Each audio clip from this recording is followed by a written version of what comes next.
Welcome back.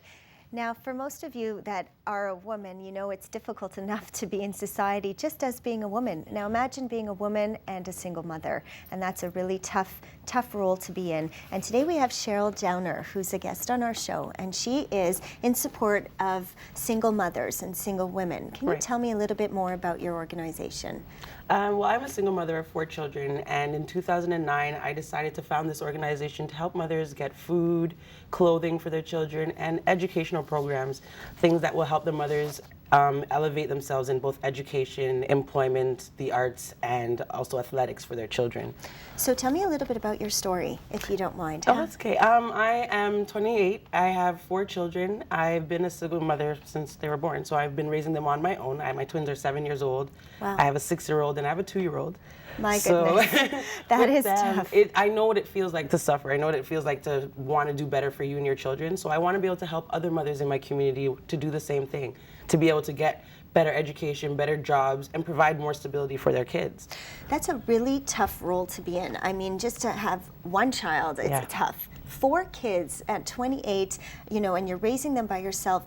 What's that struggle like every day? It's hard. It's really hard, especially when your kids want something and you can't provide that for them. It gives you a hard feeling inside yourself. You feel like you're not providing for your children. So I don't want mothers to feel that way, especially within the community. I feel like all of us can team together and we can build a better future for our children, and especially for the mothers, feel more stable within ourselves, which will provide better lives for our children, hence better communities in the future. So that's the whole point of the organization. So in the organization, what do you provide for these women? Say they are to join, and how does it work? We help with food, we help with clothes. Sometimes women need furniture in their home for their children. But the most important thing that we try to do is help mothers get training, things that will help them advance in school or in employment, which will give better stability for their children. But we help with anything that a single mother would need. If I can't provide it, I will refer them to an organization that can help them. So do you bring in teachers, or how do you provide the services? Anybody who's willing to volunteer their time, it's very, very important. To anybody in the community who's willing to provide counseling, who's willing to provide anything, training. It could be just even a cooking class. A mother might not be able to know a quick lunch to give their kid to go to school. Right. So it could be anything. It doesn't matter what it is. Even just someone to talk to. Sometimes a mother just needs someone to talk to. It's important. Is this stuff that you went through with your kids? Yes. You know, on a daily basis? Were you struggling to what to make them for lunch? And yeah, there's many days I went through that. There's many days where I didn't really have a full meal, but I had little pieces, and I didn't know how I would come together to make a lunch, and you just come up with a little creation. So it just teaches them, like, you know, it may be hard, but there's always a way out. You just have to have motivation, and it also takes the community. It takes a community to raise a child. Right. So I can team up with other mothers and help one mother feed their child for this week, and I sleep better that way, so it's great. So tell me a little bit about the walk. Is this the first year? First year. Okay, so what have you got planned? I will be walking from Here, Ontario and Williams Parkway to Cherry Tree Public School at Here, Ontario and Ray Lawson. It's a 6.95 K walk. Wow. So I will be doing that at 3 o'clock on the 25th. And I will also be having a fundraiser event at the Cherry Tree School. There'll be face painting, bake sales, a jumping house for the kids. All of the proceeds are going to the Make a Better Way program, which will provide CPR training, food handling, parenting classes, and 6 months of employment for single mothers. Wow. Now, you put all this together yourself. Yes, I did. So how did you manage that? Just wanted to make a better way. And knowing what I've been through, not only am I a single mother, I've also been on my own for many years. I was in the streets at 13. I've been on my own since 13, so I know what it is to struggle. And being where I am today, I am so happy that it was also from people in the community reaching out to me and helping me. So I feel if I can give that back, that's the best thing I can do. So being a single mother, now, a tough question, is it tough to explain to your kids where the father is, or is he an active role in their lives? He's there, however, financially, I don't have that kind of support. I do give the father credit in the sense where he's in the children's life. It's just that his lifestyle right now can't afford to be able to help the children, so I technically am the sole provider for the kids. I do live on my own with the children. We're not in a relationship, so it's like I have to provide everything for them, which I know what exactly all the other mothers are feeling. However, I do have a strong family background. I have a lot of my mother's help. My brothers and sisters are wonderful, but there's a lot of mothers I meet that don't have that. And what advice do you give to those mothers who don't have a family behind them, who don't have the support system? They don't have a husband or a mother or somebody to help them through this. What advice do you give them? Stand strong. And there are people that are willing to help. It will get better. Today you might be suffering today, but it doesn't mean that you'll be suffering tomorrow. So just stay focused and know that it's only temporary. As long as you have that motivation within yourself and that you have that drive to make things better, you will.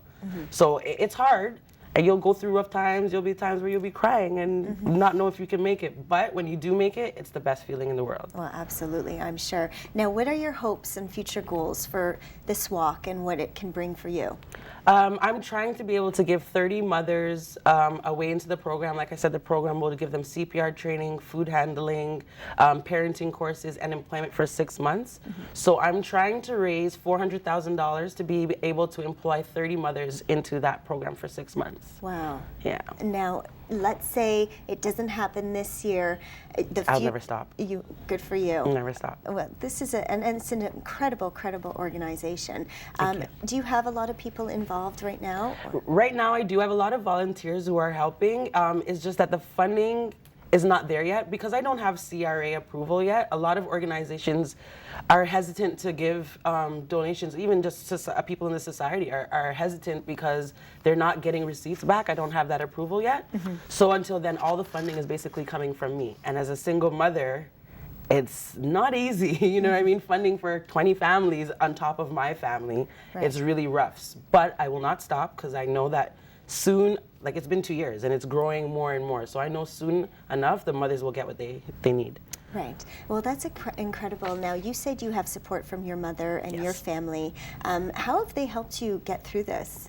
Oh man, there's nights where I'm working till 3, 4 o'clock in the morning putting plans together and I don't have the time to be with the kids sometimes. Sometimes I have to put it all into the work, and my parents are lovely. If I need to go out to speak to people or to do anything for the charity, my parents take my kids. I don't have any problem with that. If I have a moment where I don't even have because I'm giving to another family, my mother's there to give to my kids. So it's like we work as a team. She knows I don't really have it sometimes because I'm giving to feed another family. Sometimes I give our food. It shows the importance of family, and what you're doing is so important, and I'm so thankful you're here today. And please support her. If you do want to go to the walk, it's Sherril's Walk of Support. It's www.singlemothersinprogress.org. Stay with us. We have lots more coming after this. Thank you so much for coming. Thank you. It was great.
Welcome back to Daytime.